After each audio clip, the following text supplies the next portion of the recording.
A Gallup poll earlier this year showed that only 15% of Americans view China favorably, down 5 points from last year, in the lowest level since 1979. The poll also found that 64% of Americans view China's economic power as posing a critical threat to the US, up 7 points from last year and the highest level since 2013. While Main Street worries about the Chinese economy overtaking the US economy, Wall Street has been quietly cutting its forecast of Chinese economic growth. The Chinese stock market has been one of the worst performing so far this year. What is the truth about the Chinese economy? Is China an economic juggernaut or an economic basket case? Why is Xi Jinping facing the biggest decision of his 10-year rule?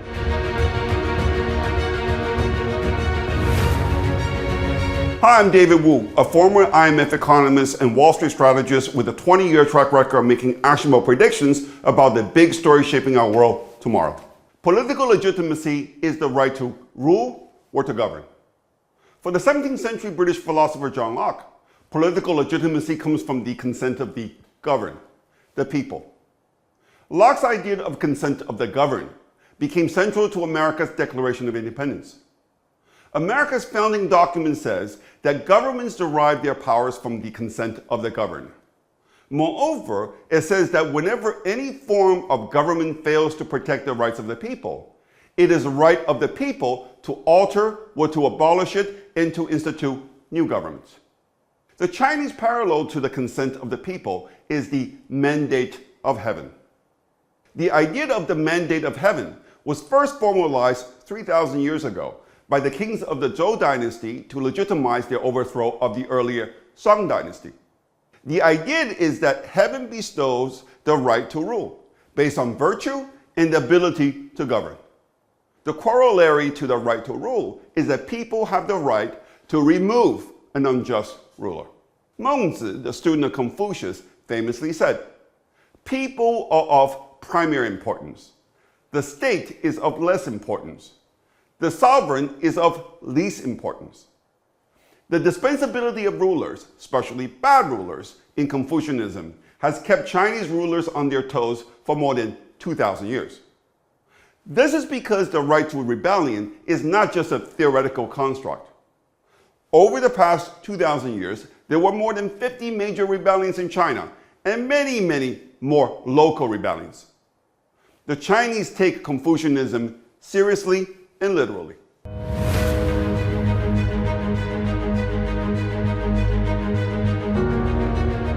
In many ways, China's one-party system today has much in common with the Chinese imperial system before 1912.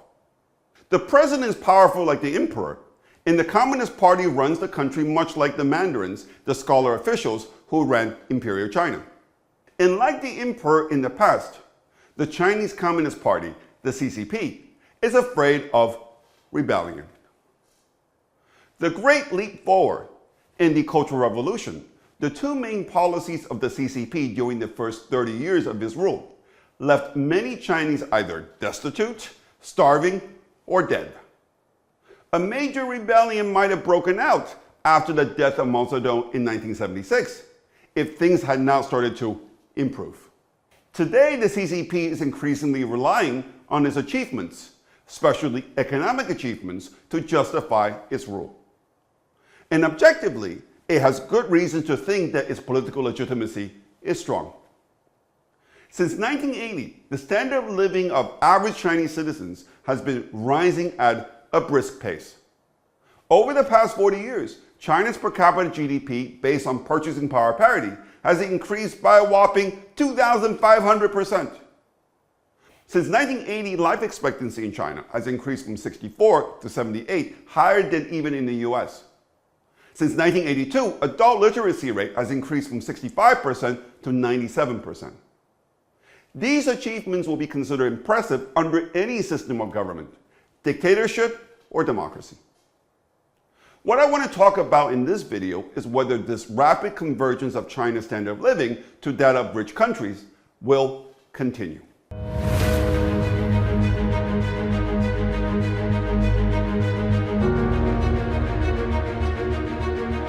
Since 2008, the rate of growth of China's per capita GDP has slowed. The concern is that China is now falling into the so-called middle income trap. Middle income because per capita income in China is still far lower than the level in developed countries. Among the G20 economies, China's per capita income is 50% lower than that of Japan, the poorest among major developed countries. Even among developing countries, per capita income in China is lower than in Turkey, Russia, Argentina, and even Mexico. How long would it take for China to catch up to the US or Germany? It depends on how much faster China can grow relative to the US and Germany. If per capita income in China can grow 5 percentage points faster than the US, it will take just 28 more years for China to reach America's standard of living. However, if per capita income in China can grow only 3 percentage points faster, it will take 45 more years. If per capita income in China can grow only 2 percentage points faster, then it will take 68 more years for Chinese people to enjoy the same standard of living of Americans. In other words, not in this lifetime for most people in China today. Whether China's catch-up turns out to be fast or slow will have great implications for the entire world. For the global north, it is a question of how fast its influence in the world will diminish. For the global south, it is a question of whether they should adopt China's economic model or not. It goes without saying that much is at stake.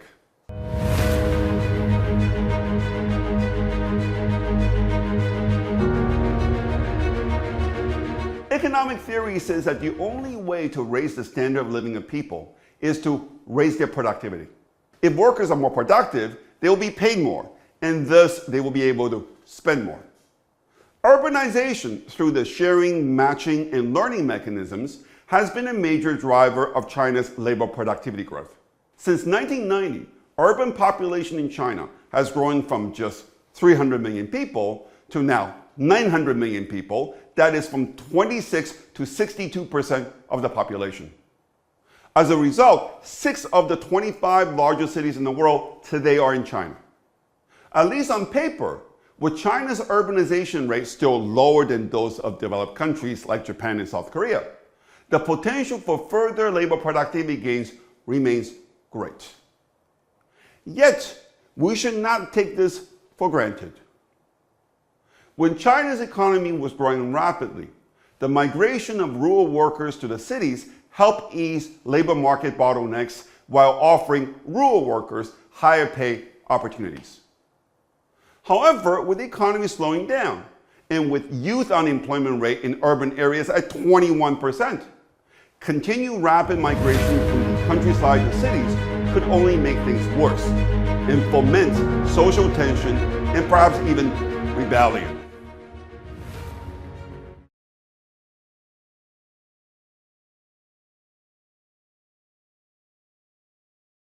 The golden age of China's urbanization is probably already over. To see this, we just need to realize that the rapid urbanization of China during the past 30 years was largely enabled by China's rapid export growth. China's share of global trade in goods went from less than 2% to 15% during this period. This massive increase in China's global market share in manufactured goods created tens of millions of jobs in urban areas that sucked in surplus labor from the rural areas. And if there's one thing that we can be certain about, it is that China's export growth will likely never return to the double-digit growth that it maintained for so many years. Why? Because with global trade growing in low single digits, for Chinese exports to achieve double-digit growth, it would imply a further increase in China's market share. Yet, as we've seen over the past few years, other countries are balking at surrendering more market share to China. Given China's global market share has already exceeded that of Germany and Japan at their peak, it was always just a question of time before this political backlash erupted. And now that it's erupted, it is difficult to see how the protectionist genie can be put back into the bottle. China's exports were down 3% in the first half of this year, despite the lifting of the lockdown at the end of last year. This partly reflects the slump in global demand for manufactured goods. But the reality is that US imports from China as a share of total US imports fell below 15% in the 12 months to June. This was the lowest level since 2006. China is fighting back. Huawei, sanctioned in the global north, is boosting its 5G exports to the global south. BYD just launched an entry-level electric car model with a battery range of 300 kilometers that costs only a quarter of average EVs on the road in Europe. Nevertheless, with political ties turning against China, Chinese exporters will now have to run faster than their foreign competitors just to stay in the race. Against this backdrop, perhaps the best China can do is to hold on to its global market share. This would imply export growth in the low single digits.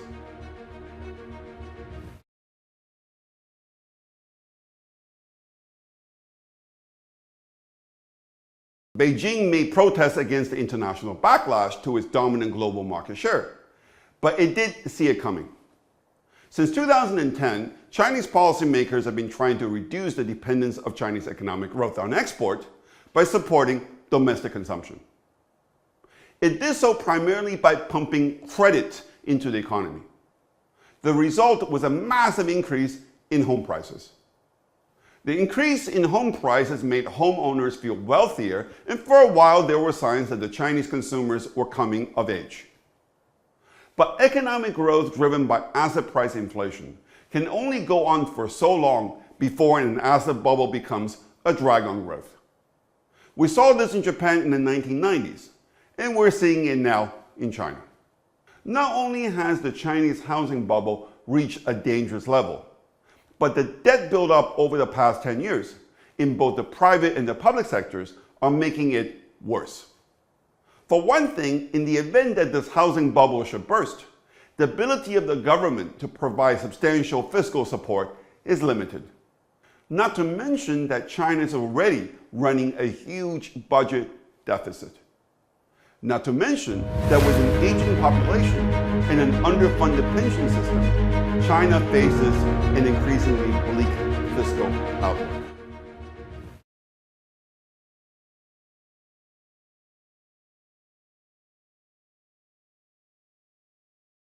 The political legitimacy of the CCP depends on its ability to keep improving the standard of living of the average citizens of China. Raising the standard of living requires raising labor productivity. China's relatively low urbanization rate implies great potential for strong labor productivity growth. However, to unlock this potential, China will have to overcome three constraints. One, a limited ability to increase market share in the global trade in goods. Two, a limited ability to further expand its balance sheet.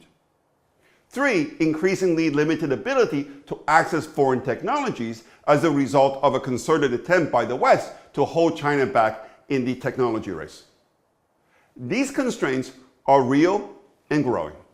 The only way out is accelerated economic reforms and deregulations to unleash the private sector. The pace of economic reforms in China slowed under Xi Jinping's 10-year rule. Xi favors state control and direction of the economy, and under his watch, state-owned firms have increased their influence at the expense of private firms. I guess it should be viewed as a positive development that last week the government announced that it will strive to create a market-oriented, first-class business environment. The measures unveiled include protection of property rights of private firms and entrepreneurs and steps to ensure fair market competition by breaking down market entry barriers. Every crisis is an opportunity. China needs to change course sharply if the CCP is to retain its political legitimacy. What the CCP will do in the next few months will tell us whether the Confucian political system can continue to serve China as it tries to improve the lot of its people. If you got something out of this program, please hit like and subscribe to my free YouTube channel. Let me know what you think by posting your comments on the video. If you want to learn more about my investment strategy, come visit us at davidwuunbound.com. Thank you for listening.